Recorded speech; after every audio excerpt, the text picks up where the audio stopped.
नमस्कार दर्शक बंधु लाटेस्ट जॉब्स ओडिशा को आपण मानक स्वागत। दर्शक बंधु आज नियुक्ति सूचना रही सीईओ एवं अकाउंटेंट पदवी नियुक्ति। यह ग्राम पंचायत नियुक्ति अटे।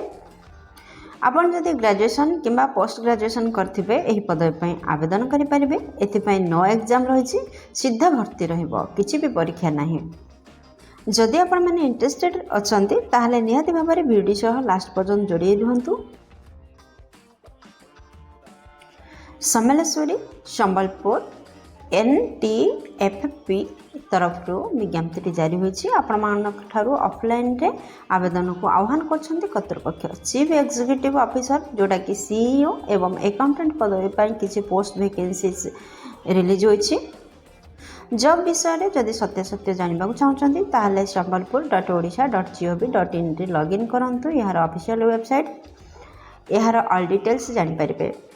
दर्शक बंधु जदि आपण माने सीईओ किंबा अकाउंटेंट पदवी पर आवेदन करने आग्रह प्रकाश करछंती ताहले देखि नबा जे आपणकर शिक्षागत योग्यता कौन रहिबा दरकार, आपणकर बयस केते रहिबा दरकार, वैकेंसी डिटेल्स केते रहिछि, टोटल पोस्ट केते रहिछि, एप्लिकेशन फी अछि कि नहीं, आपणकर पेस ऑफ पोस्टिंग केउठी रहइबो, कोन कोन डॉक्यूमेंट रा आवश्यक हबो जदि आपण माने एहा को ऑफलाइन रे आवेदन करछंती, आ इंपोर्टेंट डेट कोन रहिछि शेष रे देखिबे एहा को किपरि आपण माने आवेदन करिवे। दर्शक बंधु बर्तमान मु आपण मानक नहीं आसी ओडिशार एक ट्रस्टेड जॉब पोर्टल साइट को। जदि आपण माने एही पेज रे पहुँचबा चाहते ताहले आपण देखुथिबा वीडियो रे तळे थिबा description box row first link रे क्लिक कर दियंतु। आपण मान मध्य एही पेज रे पहुँची परिबे।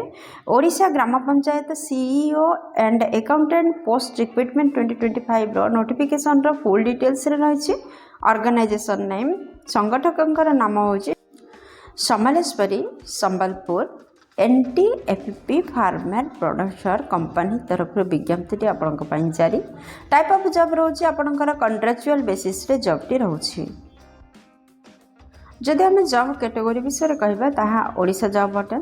नेम ऑफ पोस्ट देखंतु क्यों पोस्ट में वैकेंसीज रिलीज होची। चीफ एग्जीक्यूटिव ऑफिसर जोटा सीईओ एवं अकाउंटेंट पदवी पे आपणकर विज्ञप्ति प्रकाश पाइछि। मोड ऑफ एप्लिकेशन रोची ऑनलाइन रे। जदि ऑनलाइन रे जदि कहबे ताहाले ईमेल माध्यम रे आपण माने एहा को आवेदन करि परिबे। आ जदि ऑफलाइन रे करिवे ताहाले रजिस्टर पोस्ट माध्यम रे आवेदन करिवे। क्यों माने एहा को अप्लाई करि परिबे देखंतु आम ओडिसा समस्त कैंडिडेट एथि आवेदन करि परिबे। यार एप्लाई ऑलरेडी स्टार्ट हो सारानी। दर्शक बंधु चाहिए आपड़ एवं एप्लाई करेंगे। एप्लाई लास्ट डेट रोचे 15/4/2025 पर्यंत। यार ऑफिशियल वेबसाइट हूँ sambalpur.odisha.gov.in। यह आपणकर जेंडर विषय जब आम कहबा ताहले उभय पुरुष प्रार्थी और महिला प्रार्थी यही पदवी आवेदन करेंगे। दर्शक बंधु ये पृष्ठ देखि ना जे आपणकर शिक्षागत योग्यता कौन रहिबो।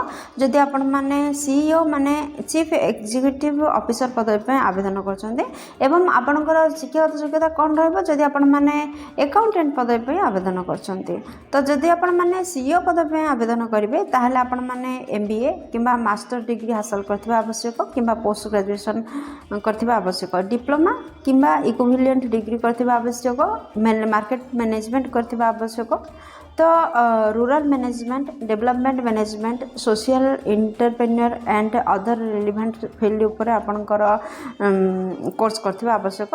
ए मध्य जेकोसी गोटे कोर्स करथिले आपण माने पदवी पे आवेदन करि परिबे। आपणकर पोस्ट क्वालिफिकेशन एक्सपीरियंस रहितिबा दरकार। जदि आपण माने अकाउंटेंट पदवी पे आवेदन करबा चाहछन्ती ताहले आपण माने ग्रेजुएशन टे करथिले कॉमर्स रे ताहले आपण माने आवेदन करि परिबे। एथिपई PGDCA किंबा BCA करथिले मध्य आवश्यकता अछि, माने करिबा दरकार निहाती। नचेत आपणकर कंप्यूटर नॉलेज रहितिबा आवश्यक।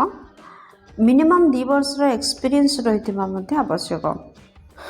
पोस्ट रिक्रूटमेंट 2025 रो जो सिलेक्शन प्रोसेस रोचे किपर रोचे देखंतु। दर्शक बंधु आपण माने ओडिशा पंचायत सीईओ एवं अकाउंटेंट पोस्ट पर जदि आवेदन करबा चाहछन्ती ताहले एथिपई सिलेक्शन प्रोसेस कोन रोचे देखंतु। एथिपई नो एग्जाम रहिछि, कोनोसी भी एग्जाम रो व्यवस्था नाही। आपनकर सीधा भर्ती रहबो।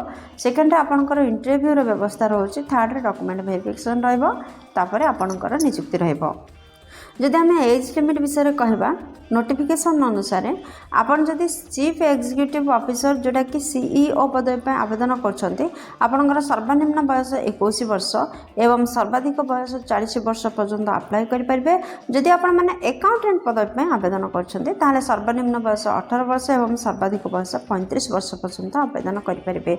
दर्शक बंधु यह व्यतीत एज रिलैक्सेशन रही गवर्नमेंट नियम अनुसार जदि आपण मैंने ओबीसी कैंडिडेट अटंती ताले 3 वर्षर एज रिलैक्सेशन रोचे। जदि एसटी एससी कि पीडब्ल्यूडी अटंती ताले 5 वर्षर एज रिलैक्सेशन रोचे। आपण जदि service ex service job holder ताले आपण मान 5 वर्षर एज रिलैक्सेशन रोचे।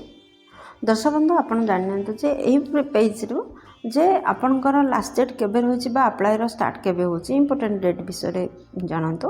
आपणकर इंपोर्टेंट डेट रोचे आपणकर अप्लाई स्टार्ट हो सारे ऑलरेडी आपण चाहिए एवं अप्लाई करेंगे। तो अप्लाई लास्ट डेट रोचे 15 अप्रैल 15 अगस्त पर्यंत रोचे। आपण या मध्य आवेदन करंतु। दर्शक बंधु आपण मन तो जानले यहाँ ईमेल किंबा ऑफलाइन रे आवेदन करहब। तो जदि आवेदन करने चाहते कौन कौन डॉक्यूमेंट आवश्यकता रोचे देखो इंपोर्टेंट डॉक्यूमेंट कौन कौन आवश्यकता रोचे। फर्स्ट आपंकर शिक्षागत योग्यता सर्टिफिकेट मार्कशीट आवश्यकता रोचे। सेकेंड रे कैस्ट सर्टिफिकेट आवश्यकता रोचे। थर्ड रे रेसिडेंट सर्टिफिकेट आवश्यकता रोचे। फोर्थ रे वैलिड ईमेल आईडी एवं मोबाइल नंबर दरकार अच्छे। फिफ्थ रे रिसेंट कलर पासपोर्ट साइज रो फोटो आवश्यकता रोचे। सिक्स्थ रे गोटे आईडी प्रूफ आवश्यकता रोचे। आपण माने आधार कार्ड वोट कार्ड किंबा पान कार्ड जेकोसी गोटे आईडी प्रूफ को दाखल करेंगे। एप्लिकेशन फॉर्म आवश्यकता रोचे।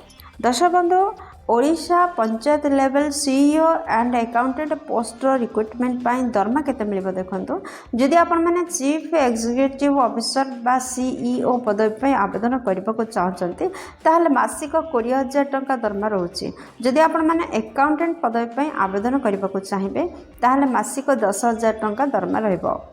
दर्शक बंधु आपण मानक कहि रखिबी जे वीडियो डिस्क्रिप्शन रे यही जॉब रिलेटेड समस्त लिंक उपलब्ध रही। आपण माने डिस्क्रिप्शन को जातु एवं यार लिंक रे क्लिक करंतु पीडीएफ पाइबे। यार अप्लाई फॉर्म पाइबे। फॉर्म को डाउनलोड करेंगे एवं जो सब डॉक्यूमेंट सब आम कहले से सब डॉक्यूमेंट को रेडी करेंगे। एप्लिकेशन को भल भाव में फिलअप करेंगे। एप्लिकेशन टी डॉक्यूमेंट रे भल भाव में अटैच करेंगे आउ यही एड्रेस रे आपण सेंड करेंगे ना। जदि आपण माने ईमेल करबा को चाहछन ताहले ईमेल एड्रेस मध्ये अछि तो आपण ईमेल मध्ये करि परिबे।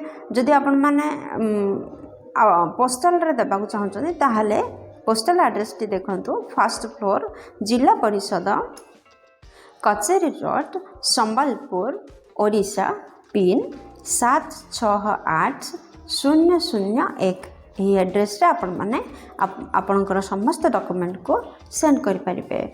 जदि ईमेल एड्रेस विषय कहबा तो samaleswari.sambalpur@gmail.com यही एड्रेस रे आपण माने सेंड करि परिबे ईमेल करि परिबे। दर्शक बंधु आशा करछि वीडियो आपनकर बहुत काम लागिवो। जदि किछि भी उपकार करि परछि वीडियो गोटे लाइक कर दियंतु सांग मान सहित जतेस परिमाण रे शेयर कर दियंतु जा फल रे कि प्रतिदिन प्रकाश पाउतबा नुआ नुआ जॉबर नोटिफिकेशन आपणक पाखरे पहुँचवा सहित आपणकर नियर एंड डियर पाखरे पहुँची पारिबो। दर्शक बंधु वीडियो टी एपर्यंत देखिथिबारु आपनको हृदय बहुत बहुत धन्यवाद। पुणी देखा लाटेस्ट जॉब्स ओडिशार नुआ एक फ्रेश अध्याय नुआ एक निजुक्ति सूचना सहित से पर्यंत जय जगन्नाथ।